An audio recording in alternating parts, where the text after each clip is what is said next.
Shalom Raham, hoy estamos en el día martes de la Parashat Yash Lecha aquí en Israel, Bealotja, fuera de la tierra de Israel. Hoy sí que vamos a seguir estudiando lo que es Pirkei Avot. Estamos en el capítulo 3, en la Mishnah 3 también. Entonces, antes de empezar, quiero comentar que ayer recibí la nueva edición del libro La confianza en Dios, Sosiego del Alma, como lo ven acá, la edición nueva. También tiene acá la contratapa, tiene los libros que hemos editado. El libro ya está a la venta en mi página zgdlibrodejudaísmo.com y también incluye lo que son los versículos para fortalecer la fe en Dios y también tiene muchos capítulos con respecto a la fe y la confianza en Dios. Todo. Entonces vamos a seguir con lo que es la Mishnah. Estamos en el capítulo 3, Mishnah 3, Pirkei Avot, del libro Vivir como judío, Rav Moshe Steinbruch. Dice así: Rabbi Hanina ben Tradión dice: dos judíos sentados juntos sin intercambiar palabras de Torah conforman una pandilla de bufones, como está escrito en Salmos 1, y en una pandilla de bufones no se sentó.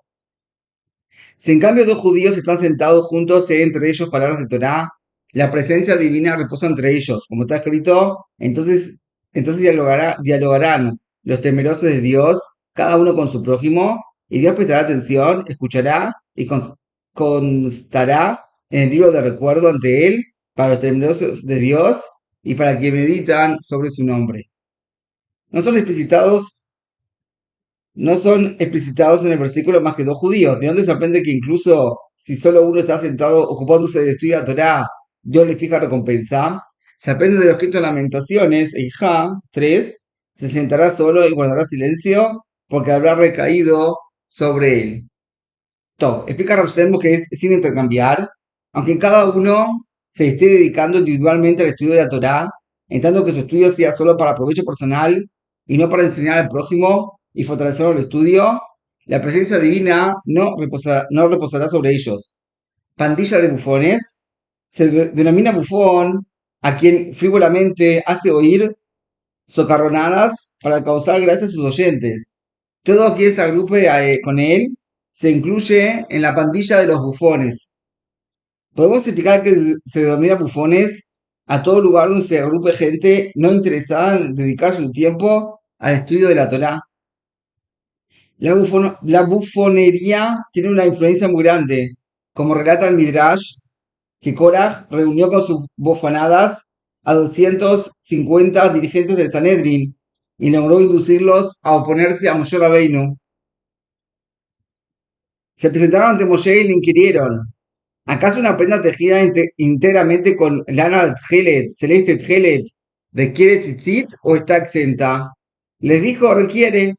Comenzaban a reírse de él, arguyendo: dado que para una prenda de cualquier otro color basta con que le cuelguen un solo hilo de tjelet, es lógico que esta prenda, cuya totalidad de hilos es de tjelet, está exenta de la que se ha colgado ningún hilo de tjelet. O sea que si un hilo exonera a toda una prenda de tjelet tiene que estar exonerada. Así le dijeron estos bufones. También en Midrash leemos: los bufones de esa época cuchicheaban. Sará quedó embarazada de Abimelech. Rabbi Moshe Shneder explica que esos sujetos eran malvados y por su maldad hablaron mal de nuestro patriarca Abraham y de Saná. En Midrash lo denominan los bufones de la generación porque prenogaban sus insidias de manera socarrona. La de Jaime Tebologin explica que si no hay entre ellos palabras de Torah, sino que cada uno estudia por su cuenta, está cada uno demostrando que desestima el estudio de su prójimo, lo cual lo convierte en una pandilla de bufones. Si hay entre ellos palabras de Torah, hay entre ellos, significa que cada uno le interesa escuchar la opinión de su compañero, lo cual determina que la presencia divina esté con ellos y así escuche sus rezos. La conducción celestial es tal que según cómo la persona se comporte, así del cielo se comportan con él. Se incluye en el concepto, hay entre ellos palabras de Torah, todo precepto o buena acción que indique el camino de la Torah, así como conversaciones aparentemente superficiales entre los estudiosos de la Torah, puesto que ellos, incluso cuando practican acerca de cuestiones mundanas, lo hacen en plena concordancia con la senda de la Torah, y debemos analizarlas como si se tratase de cualquier otra lección. Según lo expuesto, comprendemos que la versión de Rif y de Rambam en el texto de la bendición de ella sobre la Torá, por las palabras de Torá, da a entender que todos los diálogos acerca de las enseñanzas de la Torá se incluyen en lo así denominado palabras de Torá. Seguimos con la Mishnah siguiente, que dice lo siguiente, la Mishnah 4. Rabbi Shimon dice, si tres judíos comieron juntos sobre una mesa y no hablaron allí palabras de Torá, es como si hubiesen comido ofrenda de muertos, sacrificios paganos. Como está escrito, todas las mesas se llenaron de vómito y de excremento, porque no mencionaron el nombre de Dios. Pero tres que comieron sobre una mesa y hablaron allí palabras de Torá, es como si hubiesen comido de la mesa de Dios, como está escrito, y me dijo, esta es la mesa delante ante Dios. Si tres comieron sobre una mesa y no hablaron allí palabras de Torá, Rabino Yonah explica que no se permite participar en comidas en las cuales ningún comensal se propone hablar palabras de Torá, porque es considerado como si se estuviese desligando del yugo celestial. Según la presente Mishnah, la obligación de hablar palabras de Torá recae cuando hay tres comensales, porque tres personas conforman un público. Es como si estuviesen participando muchos. No obstante, es suficiente con que uno de los comensales exponga una explicación sencilla a un pasaje de la Torá y no es necesario profundizar. Se acostumbra a recitar un salmo antes del Birkat Hamazon. En días hábiles se recita el Salmo 137, o sea, cuando no se dice Tajanún, cuando se dice Tajanún, y en Shabbat o festividades se produce el Salmo 126. Acerca de la obligación de hablar palabras de Torah en la mesa, Jotan en Midrash Tov, que se considera la declaración de salmos como si estuviese analizando los complejísimos tratados de Negaim o Alot. Según la Biblia de Bartenura, aunque tan solo se haya bendecido el Birkat Hamazon, se cumple la bendición de hablar palabras de Torah sobre la mesa. Seguramente se refiere a cuando es pronunciada en voz alta, con concentración, y los presentes aprenden de él cómo pronunciarla, porque se considera como si hubiese hablado palabras de Torah para que los demás aprendan de él. O sea que si la persona habla, dice el Birkat Hamazon, entonces también se considera que hablaron palabras de Torah en la mesa, siempre que se diga con concentración. Otra explicación, se cumple esta obligación porque declarar el Birkat Hamazon se está demostrando porque el pueblo de Israel se apoya en Dios y entiende que solo de él proviene el sustento.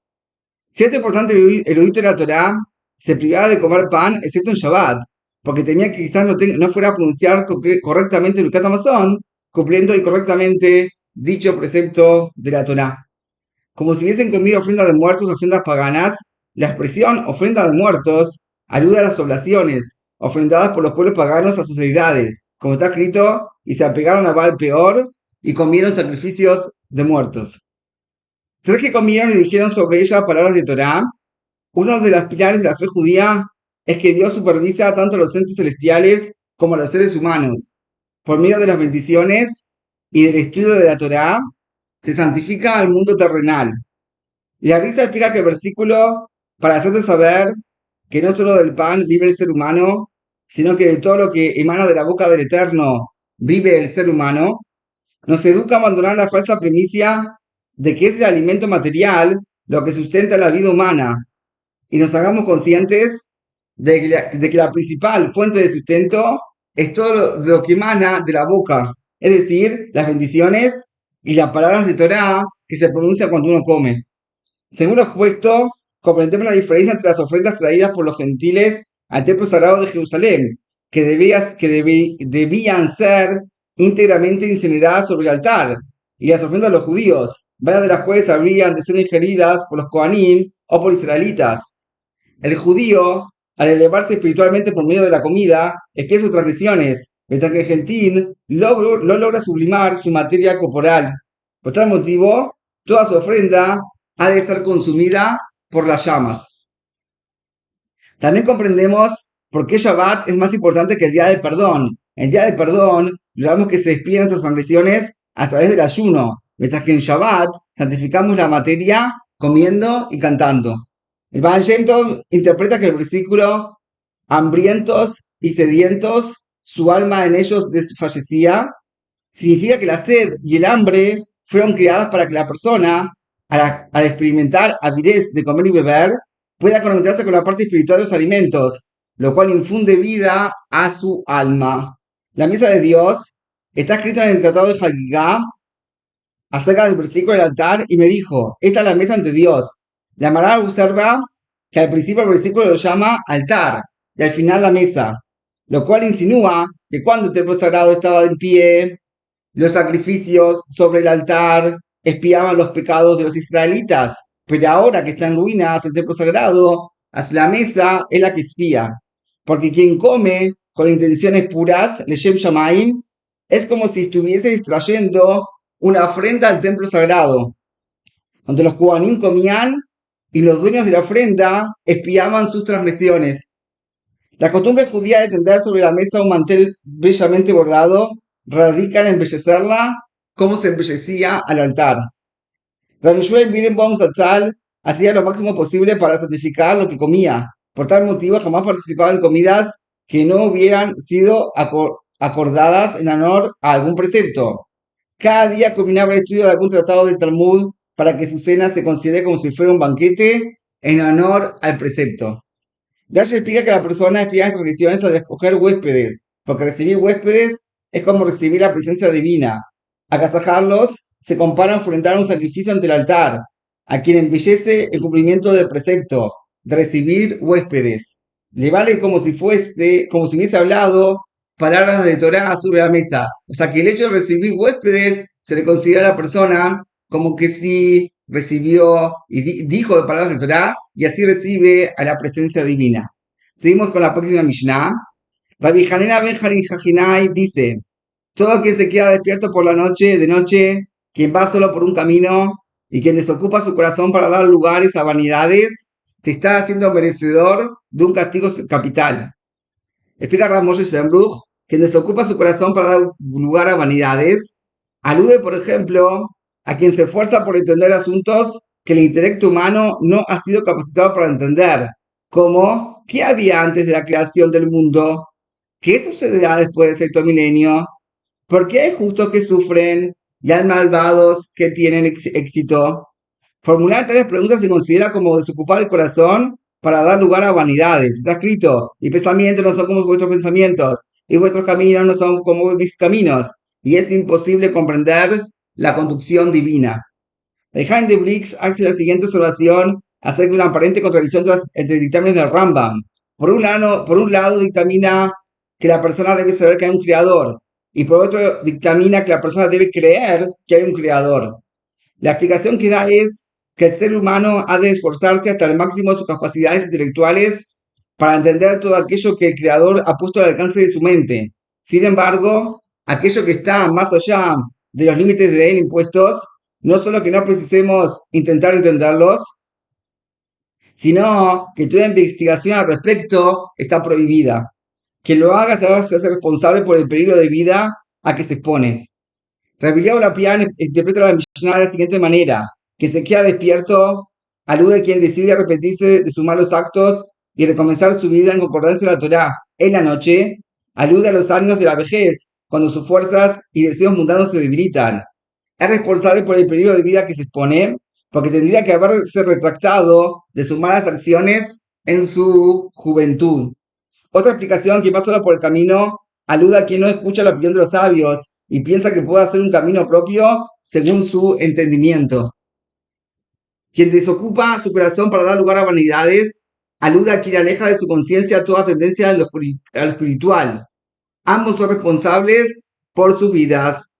Otra explicación: la Mishnah alude a quien su egoísmo le impulsa a que se quede despierto y no rece por el pueblo judío en la oscuridad de la noche del exilio, sino que va solo, rezando exclusivamente por sus asuntos personales y sin preocuparse por los demás, ya que no cumple con su obligación de sentir el sufrimiento de los demás, rezar por ellos, se hace responsable por el peligro que se expone su vida.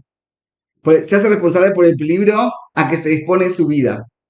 Se hace responsable por el peligro que se expone su vida significa que arruina su vida eterna.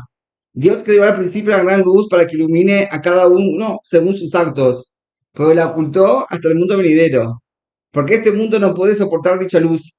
En el futuro, cuando esa luz reaparezca, iluminará a cada uno según su acercamiento y su apegamiento al Creador.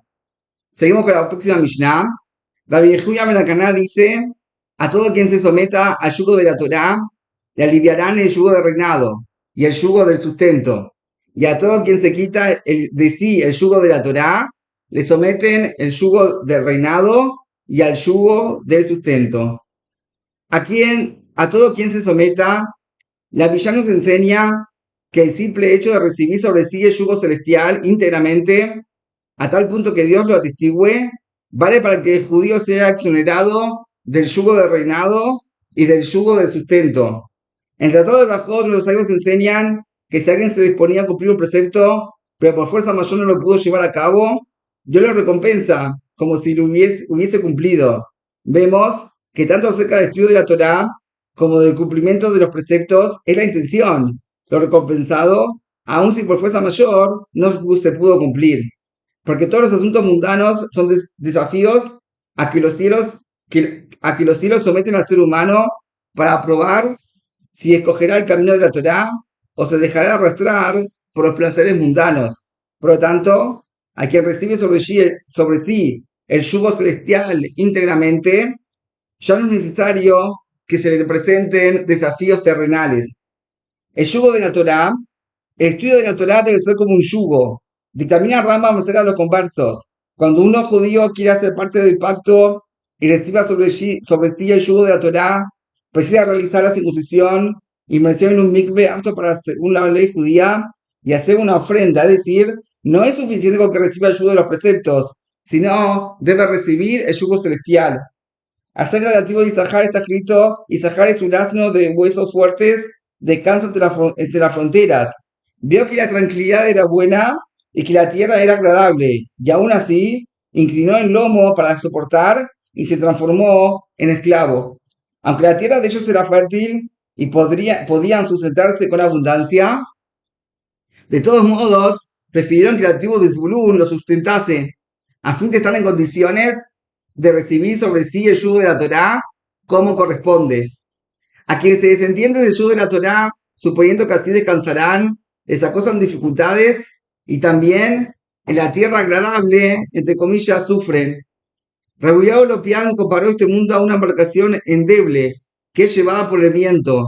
En tonto la cargará de piedras para que se mantenga fija, mientras que el perspicaz porta mercancía para venderla cuando llegue a destino. Análogamente, el hombre fue creado para soportar el yugo. El tonto se esclaviza a los asuntos mundanos, mientras que el sabio recibe sobre sí el yugo de la Torá y disfrutará su recompensa en el mundo venidero. Recibir sobre sí el yugo de la Torá se refiere también a que potencia sus conocimientos de la Torá, rezando concentradamente y en su trato con los demás. Quien opta por seguir durmiendo y llega tarde al rezo, se conduce opuestamente a quien recibe sobre sí el yugo de la Torá. En cierta ocasión le preguntaban a Rabbi Haim de Boloshin cuáles son los horarios de la yeshiva. Le respondió que hay horarios para comer y para dormir. El resto del tiempo está destinado por completo al estudio de la Torá. Le aliviarán. El sabio de la Mishnah optó por utilizar el término aliviarán y no utilizó el término anularán, porque mientras reciba sobre sí el yugo celestial, le quitarán los demás yugos. Pero ni bien se quite el yugo celestial, le recaerá nuevamente el yugo del rey y del sustento. Hay quienes alegan que encontramos en varios pasajes de Talmud que los sabios de la Mishnah y los sabios de Talmud dedicaban su tiempo para conseguir sustento. Podemos responder que ellos hacían lo mínimo indispensable, sin experimentarlo como yugo o preocupaciones, porque tenían fe íntegra en Dios, que les brindaría todo lo que necesitaban. Rabino Yonah explica que un justo no necesita esforzarse en demasía para conseguir su sustento, porque lo poco que hace le alcanza para sustentarse. Tiene bendición en sus negocios, su alma está contenta con su parte y lo que hace, y no es considerado en absoluto un yugo.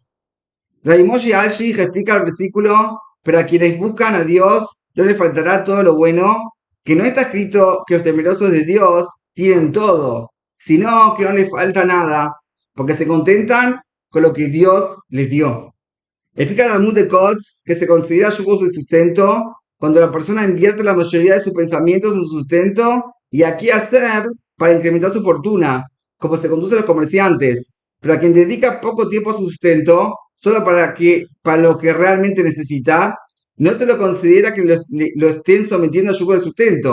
Según los puestos de los sabios de la Mishnah y de Talmud, si bien dedicaron de su tiempo para conseguir sustento, de todos modos, no se considera que les agobiara el yugo del sustento. El Gaón de Vilna explica que nuestra Mishnah, según en concordancia, la siguiente afirmación: cuando Israel cumple la voluntad de Dios, son otros quienes trajinan para ellos, es decir, le quitan el yugo de sustento. No obstante, solo cuando el pueblo de Israel cumple la voluntad de Dios con aquí esencia, como único que busca complacer a su padre, amerita que otros trabajen para ellos. Pero cuando Israel cumple el proceso solo por obligación, como esclavos que sirven a su patrón, no ameritan esta bendición y deben recolectar su cosecha por propia cuenta. El Hafez Haim dijo que en algunas ocasiones aún un estudiante de la Torá es exonerado del servicio militar fácilmente, pero en otras no lo logra, sino otras penosas dificultades. Y eso depende de cuánto haya recibido sobre sí el yugo de la Torá. A quien se quita el yugo de la Torá, para terminar, Rama me explica que se refiere a quien afirma que la Torá no es de origen celestial, por no estar dispuesto a empeñarse en su cumplimiento, es decir, igual a la Torá con las demás ciencias y no se esfuerza para estudiarla. Lo contrario sucede con quien sabe que la Torá fue entregada por Dios y sabe que la voluntad divina es que nos dediquemos intensamente a estudiar la Torá con alegría y sed de conocimientos. Otra explicación, quien se quita el yugo de la Torá, se refiere a quien, si bien le dedica varias horas al día, no la estudia como si fuese un yugo. Entonces vimos aquí varias Mishnayot de Pirkei Avot. Para terminar, vamos a ver algo de los Rishonim de la Mishnah. Vamos a tomar la Mishnah la Mishnah última que mencionamos. Dice así: לפני המקנה אומר, כל המקבל עליו תורה מעבירים ממנו על מלכות ועוד דרך ארץ, וכל הפורק ממנו על תורה נותנים עליו מלכות ועוד דרך ארץ. Dice Rashi, el Rambam, perdón, que en Rambam, Rashi no hay. Rambam le explica el Torah atmadat kriya, o sea, que se dedica constantemente a su estudio. Yol Malchut, Torah Hamelech Bejelotav, o sea, como dijimos, que participen en el ejército. Viol Derech Torah Hazman. Amar, que Bishal la Torah y Atzileo Hashem Itbaraj Beyakel Me'alav Torah Hazman. O sea, cuando la persona se recibe el yugo de la Torah, le quitan el yugo del rey, del ejército y del tiempo. Dios los va a salvar para que se dedique a que no tenga ningún inconveniente para dedicarse al estudio de la Torah. Y habló por el Torah, que, como dijimos recientemente, que dice, en Torah mina shamayim vení sobla. Él dice que la Torah no es del cielo y no la soporto. Veambru, Jarut ala lijot, Jarut ala lujot. Lo lomar, a Jarut, mitadot azman, vianea melachim, le mishemekabel beose, más a lujot. O sea, si la persona quiere ser libre, tiene que cumplir lo que está escrito en las lujot. En los que está escrito Jarut, Jarut ala lujot. Jarut viene de la palabra Jerut. Jerut significa libertad. Entonces la persona que quiere libertad tiene que hacer tiene que cumplir lo que está escrito en las lujot, en la Torah. Significa el Rambam, Maimónides. Ahora, el Rabino Yonah dice así: אחר שעושה התורה עיקר מלאכתו הראי, הקדוש ברוך הוא ישמרו מכל רע, וישמור את נפשו שלא יסתכל לבטל בלימוד תורה, ולא יתנו בלב המלך הלוקח נפשות לעשות מלאכתו, וינצל מלאכת המלכים לעשות רצון אביו של השמיים, לעשות בדברי תורה. O sea, que siento que la persona decide que la Torah es lo principal, estudia Torah es lo principal, y su trabajo es algo secundario, entonces Dios lo va a salvar a él de todo mal y va a cuidar a su alma que no necesite anular el estudio de la Torá y no le van a poner en el corazón del rey y que toma a las almas para que haga su trabajo, o sea, que agarran a las personas para que integren sus filas del ejército para reclutar a la gente. Y así también, y les va a salvar de hacer el servicio de los reyes para poder dedicarse a hacer la voluntad de su Padre Celestial, que es dedicarse a las palabras de la Torah. Yo te lejeretz, yo le estaré la azot, melachar, ve, le estoy por nosotros, voy a te explico le tzedik hayab, que me dejas a tzadik mi barej benavsho smeja bejelko. O sea, que no tenga que hacer mucho trabajo para su parnasá y con lo poco que haga, le alcance para vivir. Porque el trabajo de un tzadik tiene bendición y su alma está alegre con su parte. Dejó la pared menos del Torah, no tiene mala mejor, pero la persona que se quita de sí el yugo de la Torah le dan el yugo de reinado. Yo José Blasón me las arbe y me anías merece esta Torah. De ayer me fue más shabotab, y te peleo a merech la kaftor, así como me leja, y palgué maim lev, merech beyad Hashem, el kol ayer yachpot y ateno. O sea, la persona quiere dedicarse de lleno al trabajo, pero en realidad lo que va a pasar es que el rey lo va a tomar para sus filas, porque como está escrito que Dios gobierna el corazón de los reyes y los inclina según su voluntad.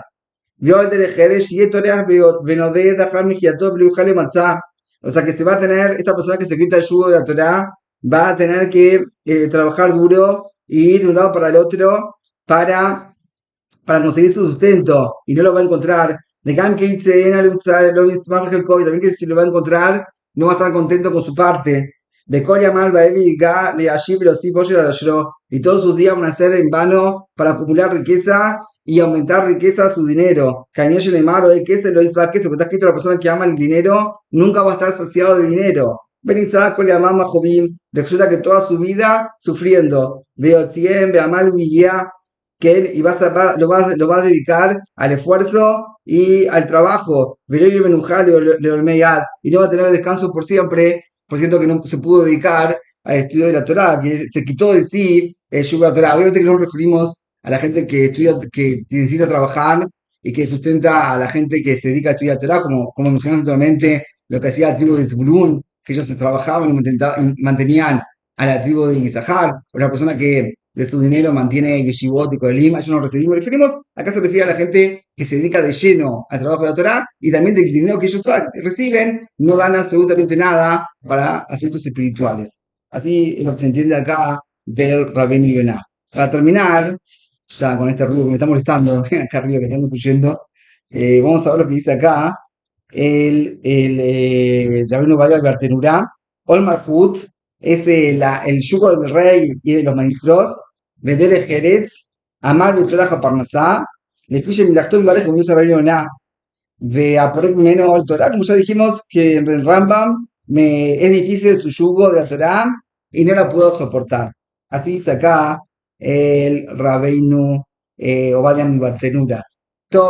Para terminar, quiero comentar lo que escuché recién hace un rato a la mañana de las palabras de Rav Zilberstein, de un Ishmat de Rosh Yeshiva que falleció la semana pasada, el martes pasado, se cumplió una semana ya, y él dijo que a Rav lo que se destacó fueron en dos cosas impresionantes. Dice que nunca se enojó con nadie. 100 años vivió alguien y nunca se enojó con absolutamente nadie. Un nivel que nosotros ni entendemos de qué estamos hablando. Y otra cosa que dijo, que él nunca le hizo a otra persona sentirse mal. Nunca a Eli, en el libro se llama Eli, a alguien. En Dabarcase. Y dice que él y dice que en la Gemara está escrito que Rabbi Shimon le dijo a su hijo, anda a la gente, a la Tzura, que ellos te van a dar una brajá y se va a cumplir. ¿Qué son Anshe Tzura? El Rab dijo que son personas que cuando uno los ve cómo se conducen, graban en la persona cómo una persona tiene que conducirse. Y dice que eso lo vimos en el Rabbi Shiva. Vimos que la forma que se conduce, de cómo conducirse con Musar, con ética, eso grabó a todos sus discípulos. Algo impresionante. Y son esas tres cosas que nos faltan. Dice que cuando todo el tiempo que Rab vivía, hace eso, hace proteger a la generación. De verdad que Rab falleció, hace eso falta. Se dice que cada uno se fortifique en estas tres cosas. En humildad, en ser un ejemplo para los demás, como uno se conduce, en no hablar de los demás y con mucha más razón de no dañar a los demás. No le alivia, no hacerlo sentirlo mal a nadie. Dice que con esas cosas, así vamos a tener, el Rab va a hacer, va a hablar del pueblo de Israel allá arriba. Realmente dijo que el pueblo de Israel necesita muchos méritos. Realmente el Matzab Bitjoní no está para nada bueno acá en Israel. Entonces necesita muchos juyot. Entonces él dijo que cada uno se reciba sobre sí, brinadar, fortificarse entre tres cosas: humildad, que la persona no hable mal de nadie y que tampoco la persona no se enoje con nadie ni que le haga mal a nadie. Esas son las cosas que va a hacerle el Nishmato de Rosh Yeshiva. Con eso que tengamos todos tu bot y nosotros que tengamos buenas noticias con tu Litrat.